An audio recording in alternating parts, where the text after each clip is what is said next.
ඔයා දැන් මේ වීඩියෝ එක බලන්නේ ෆෝන් එකෙන් හරි ලැප්ටොප් එකෙන් හරි වෙන්න පුළුවන්.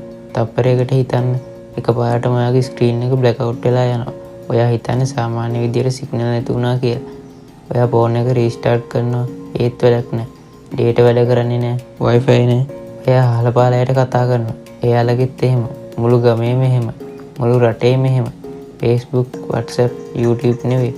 ඔයාගේ බැංකුව ගිණින් ඔයාගේ අන්තර්ජාල හැඳුනුම්පත ලෝකයේ තියෙන සීලම sannivedana මාර්ග එක තප්පරයකින් සදහටම අක්‍රිය වෙලා ගියොත් මේක නිකම්ම අන්තර්ජාල නැතිවීමක් නෙවෙයි.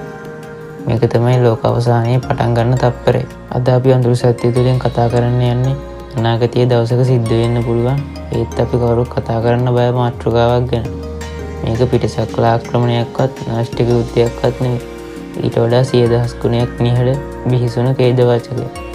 ඒ තමයි ග්ලෝබල් ඉන්ටර්නෙට් බ්ලැක්අවුට්. ඒවත් ලෝක ව්‍යාප්ත අන්තර්ජාල බිඳවැටීම. අපි හැමෝම හිතන්නේ අන්තර්ජාලය කියන්නේ අහසේ තියෙන සැටලයිට් වලින් හරි නොපෙනෙන තරංග වලින් හරි වැඩ කරන දෙයක් කියලා. ඒත් ඒක ඇත්ත නෙමෙයි. මුළු ලෝකෙම අන්තර්ජාල දත්ත වලින් 99%ක්ම ගමන් කරන අපේ සාගර පතුලේ තියෙන කේබල් ජාලයක් හරහා.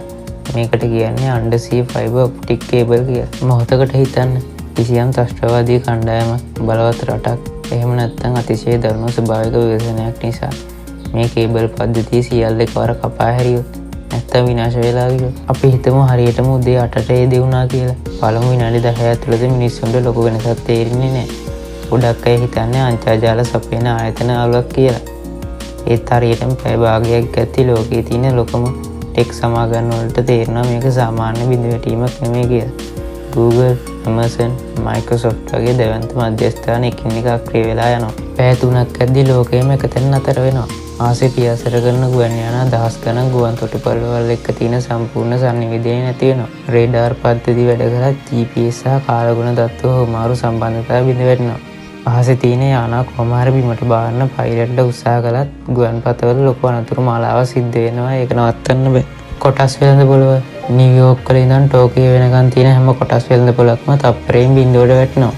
ට්‍රිලියන ගණන් මුදල් කිසිම කෙනෙකුට ගන්න බැරි වෙන සර්වර්ස් ඇතුලේ හිට වෙනවා. ලෝකයේ සම්පූර්ණ සැපයුම් ජාලය අඩාල වෙනවා. වරායවල් වලට එන නැව් වලට මොනවද බාන්නේ කොහෙටද යන්නේ කියලා තොරතුරු නැහැ. දැන් අපි බලමු මේ තත්ත්වය ලංකාවේ මිනිස්සුන්ට කොහොමද බලපාන්නේ කියලා.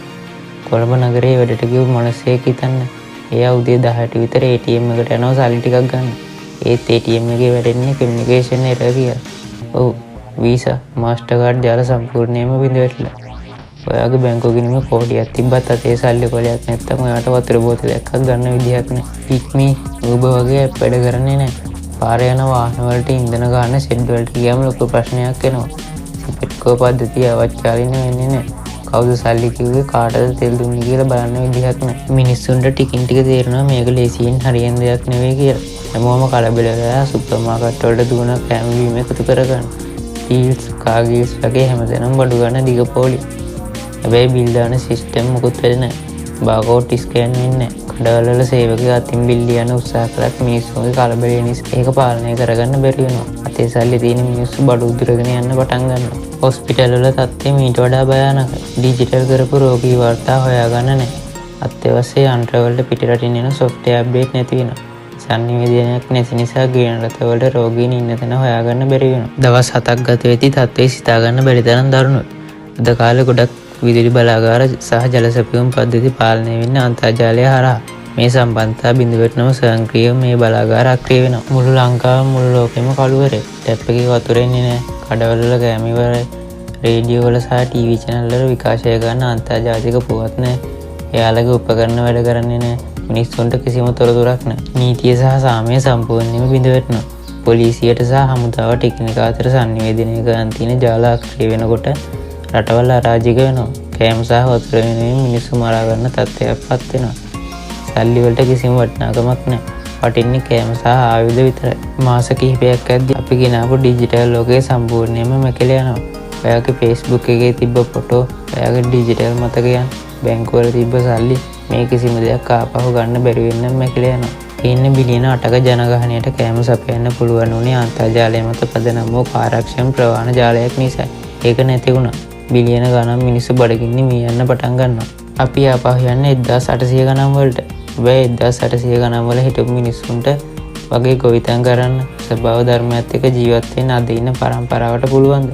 ඒක තමයි ලොකුම ප්‍රශ්නේ. අපි කොච්චර දිනුව කියලා හිතාගෙන හිටියත් අපේ මුළු පැවැත්මම රැඳිලා තියෙන්නේ සාගර පතුල තියෙන හීන වීදුරු නූල් කිහිපයක් සහ නොපෙනෙන ඩිජිටල් තරංග එක්ක. මේ නූල් කැඩුණු දවසට අපි ආඩම්බර වෙනුවේ මුළු ශිෂ්ටාචාරයම තප්පර කිහිපයකින් ආපස්සට හැරේ. ඔබ හිතන්න ඔබ මේ තත්ත්වයට මුහුණ දෙන්න ලෑස්තිද? අන්තර්ජාලය නැති ලෝකයක ඔබට ජීවත් වෙන්න පුළුවන්ද? පාලෙන් කමෙන්ට් කරන්න. මේ වගේ තවත් අඳුරු සහ සංගුණ සත්‍යයන් හොයාගෙන යන්න අඳුරු සත්‍ය channel එක subscribe කරන්න අමතක කරන්න එපා. අපි ඊළඟ වීඩියෝ එකකින් හමු වෙමු. සුබ දවසක්.